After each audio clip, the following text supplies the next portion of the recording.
మొదటి రోజు జైలుకి వెళ్ళినప్పుడు, జైల్లో ఉన్నప్పుడు ఏమనిపించింది ఒకసారి? మస్తు బాగా అనిపించింది. నాకు జైలు కదా.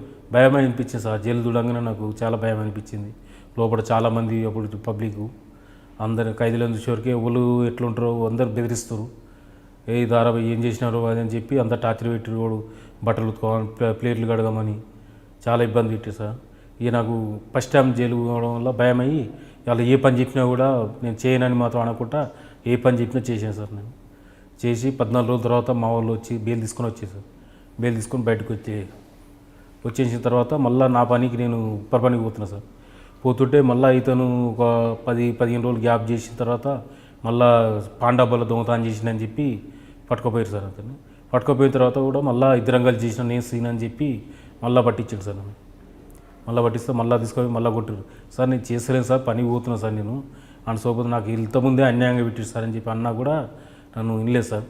రెండోసారి సర్పంచ్ ఇట్లుండి అయితే ఆయన దోస్తు ఊళ్ళే మా ఇంటి పక్కల ఇల్లే కాబట్టి ఇప్పుడు నా మాట్లాడేది ఆయన ఎమ్మడి తిరిగినందుకు ఇక పబ్లిక్ కూడా సర్పంచ్ కూడా ఉండి మీ ఇద్దరు తిరుగుతూనే ఉంటారు కదా, ఎందుకు సిగ్గులేదు ఆయన ఎమ్మడిని తిరుగుతున్నావు, ఇంతకుముందే అయింది అని సర్పంచ్ అన్నా కూడా నేను సైలెంట్ ఆయన సోబత్ బంద్ చేసి పనికి పోతున్నా సార్. పోయిన తర్వాత ఈ పాండాబ దొంగతనం చేసి మళ్ళీ చెప్పేవరకే మళ్ళీ పట్టుకోపోయారు పోలీసులు. నిజంగా నువ్వు పాండబ్బా దొంగతనం చేసావా లేదా? నేను చేయలేదు సార్. నన్ను అతను చేసి నన్ను పట్టించాడు. మళ్ళీ నిన్నే ఎందుకు పట్టిస్తున్నాడు? ఇద్దరు ఇంతకుముందు ఇరికిచ్చిండు సార్. అంటే ఇద్దరు క్లోజ్ పత్తలాడ కాడ క్లోజ్గా ఉండే అన్నట్టు. ఇంత చిన్న చదువుకుంటా స్టూడెంట్ మీతో కూడా క్లాస్మేట్. అట్లా ఎందుకు ఇరికేయాలని రెండోసారి కూడా అట్నే ఇరికిచ్చింది సార్. ఇరికిచ్చిన తర్వాత జైలుకు పోయినా, మళ్ళీ జైలుకు పోయినా సార్. మళ్ళీ నల్లగొండ జైలుకు పోయినా సార్. పోయిన తర్వాత అప్పుడు మా వాళ్ళకి ఇట్లా వాళ్ళు రావడం పట్టించే ఇంతకుముందు మా కాకే సురిటీ పెట్టి బెయిలు జగన్నాథ్ వాడి బెయిల్ తీసింది సార్.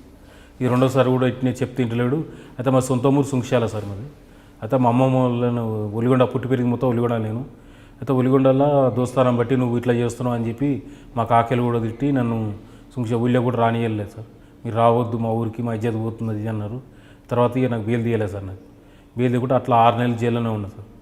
6 నెలలు జైల్లో ఉన్న తర్వాత అలా జైల్లో కూడా ఎందుకు చేయని కేసులు ఎందుకు వస్తారో, ఏం కాదు చేయాలి ఏమవుతుంది అది అని చెప్పి వాళ్ళు చెప్పుడు మాటలు కూడా చాలా బాధ అనిపించే. అప్పుడు ఒక 6 నెలల తర్వాత మళ్ళీ బయటకు వచ్చిన తర్వాత పోలీసు వాళ్ళు మళ్ళీ ఒట్టిన ఒకసారి అన్యాయంగా పట్టుకపోయేస్తాను. పట్టుకపోయి దొంగతనం ఈయన ఊళ్ళకి రాగానే నేను వచ్చిన నైట్ వస్తా కదా సార్. నైట్ వచ్చి ఇంటికి సుంక్షాలకు పోతున్నా సార్. ఎవడన్నా ఒకటి పబ్లిక్ జనం చూసి అనుకో అదే రోజు నైటు దొంగతనం ఏదో ఒకటి అవుతుంది సార్. అది కాగానే దొంగతనం అయింది అని చెప్పి అంటారు. నైట్ వాళ్ళ పబ్లిక్ నన్ను చూస్తారా సార్ రోడ్డు మీద ఇట్లా, అరే పలానాడు అవపడ్డాడు సాయంత్రం అని చెప్పారంగానే పోలీసులు వచ్చి పట్టుకపోయేస్తారు నన్ను. అంటే నువ్వు ఊర్లో వచ్చినప్పుడు దొంగతనం ఎందుకు అవుతాయి?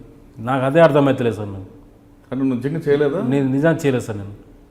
నేను రిలీజ్ అయ్యి చక్కగా ఇంటికి వచ్చాను సార్. అదే రోజు నైటు ఆఫెన్స్ జరిగింది సార్. జరగంగానే నైటు రోడ్డు మీద చూస్తూ ఉంటారు సార్ ఫ్రెండ్స్ వాళ్ళు చూసిరారు పలానా నైట్ అవపడ్డాడు అని చెప్పి. నేను ఇంటికాడ 8-9 గంటలకు లేసు కదా సార్. లేవు ముందుకు పోలీసులు వచ్చేసి స్టేషన్ పట్టుకపోయారు. అరే ఎప్పుడు వచ్చినంటే నైటే వచ్చినా సార్ నేను రిలీజ్ అయ్యంటే, నైట్ ఆడ దొంగతనం అయింది అది అని చెప్పి టార్చర్ పెట్టాడు సార్. నేను చేయలేదు సార్, ఎందుకు సార్ చేయకున్నా కూడా ఇట్లా ఇబ్బంది పెడుతున్నాను అనగానే, నువ్వు రాగానే ఎందుకు జరుగుతారో దొంగతనం ఇన్ని రోజులు లేదు, నువ్వు రాగానే అయ్యింది, నువ్వు కాకపోతే ఇంకోటి వచ్చిండు అని చెప్పి చాలా ఇబ్బంది పెట్టారు సార్. ఇక మా ఊళ్ళో జాతర అవుతుంది సార్. ఇప్పుడు ఆ జాతరలో వచ్చి మా చుట్టాలమ్మ కూడా వచ్చి పట్టుకుపోవడం, బీడీలు వేసి మొత్తం ఊరు గుడి అంటే లోపడుకుంటుంది ఇల్లు మాది. అట్లా బయటకు గుడి కాడికి వెళ్ళి పైడీలు వేసి తీసుకురావడం, ఇట్లా ఊళ్ళో మొత్తం చాలా ఇజ్జేది అనిపించేది సార్. మా పాలోళ్ళ ముంగడ అంతా గమ్లోళ్ళు కాపోళ్ళు అందరూ ఉంటారు. ఎవరు అంటే పలానా మూగిలిపాక మనిషి ఆయన మనవాడంట, ఉలిగొండ ఉంటాయన కొడుకు ఇట్లా దొంగతనం చేసిండంట. అది ఇక అందరం నన్ను తిట్టడం ఇట్లా జరిగింది సార్. తర్వాత ఇక స్టేషన్ తీసుకొచ్చి కొట్టడం సార్. ఎట్నే నేను చేయలేదు సార్ అన్న కూడా నమ్ముతలేరు. ఇక దెబ్బలు భరించలేని పరిస్థితుల్లో తప్పని పరిస్థితులు ఒప్పుకోవాల్సి వస్తుంది సార్. ఒప్పుకొని ఒవ్వని చెప్పి వాళ్ళే పోలీసులు ఉండి నీ ఇంట్లోకి వెళ్ళి ఇస్తున్నావు 60 ఆయనకి ఇచ్చినని చెప్పు అది అని చెప్పి క్రైమ్ వాళ్ళు ఐడిపేటోళ్ళు సార్. భువనగిరిలో సాదిక్ అని ఐడిపేట అతను ఆయన ఉండి ఏం కాదు అలా షాపు ఉంటుంది, ఆ షాప్ పేరు చెప్పి నేను తీసుకుంటాను అట్లా తీపించుకోరు సార్. నాకు ఆ బంగారం షాప్ కాల్ తీసుకోపోయి ఆయనకు పత్రాలు అమ్మినా అని చెప్పారని, పత్రాలు అమ్మినా చెప్పిన ఆయనకి అమ్మినా అని గట్టిగా మాట్లాడడం. ఇట్లా చెప్పడం వల్ల ఆయన ఇబ్బంది పడడం, నేను చాలా ఇబ్బంది పడ్డాను. ఆయన పత్రాలు బంగారం ఇచ్చి మళ్ళీ పోయిండు. నేను జైలుకి వెళ్ళిపోయాను సార్. మళ్ళీ పత్తుల బంగారం బాధితులకు ఇచ్చారా, పోలీసులు తీసుకున్నారు? వాళ్ళు ఎవరికి ఇచ్చారో మనకు తెలియదు సార్. పోలీసులు అయితే తీసుకున్న తర్వాత నేను జైలుకి పంపించేశారు.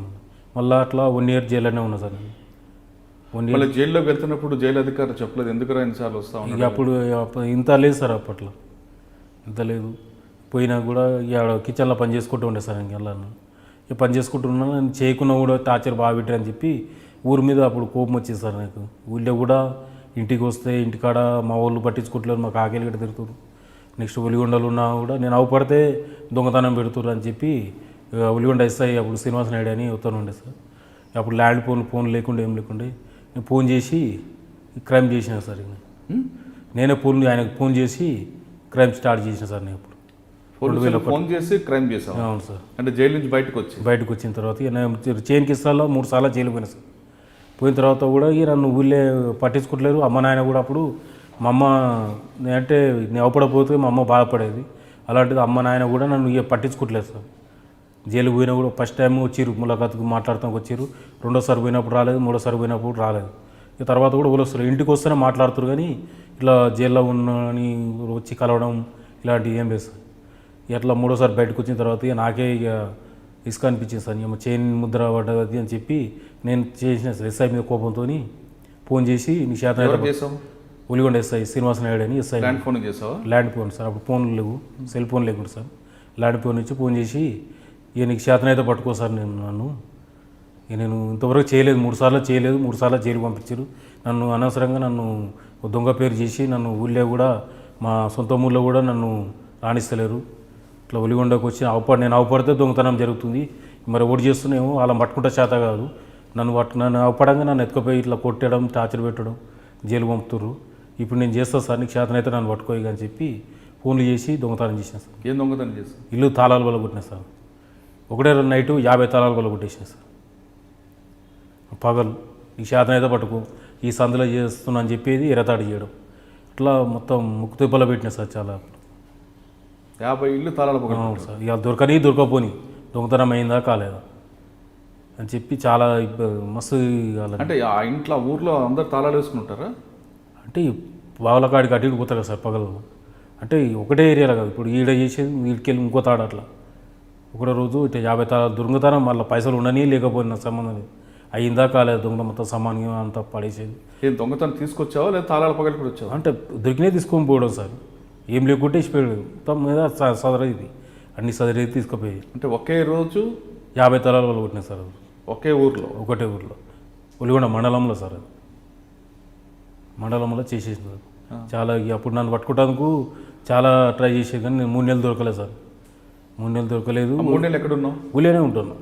మరి 3 నెలలు ఊర్లో ఉండి పోలీసులు పట్టుకోలేదు? వాళ్ళు ఇక వస్తుంటే తప్పించుకోపోవడం, ఇంటికి రాకపోవడం, మధ్యలో అడవిలో వండుకోవడం ఇట్లా. మరి ఈ దొంగతనం చేసిన సంపాదనతో ఏం చేసావు?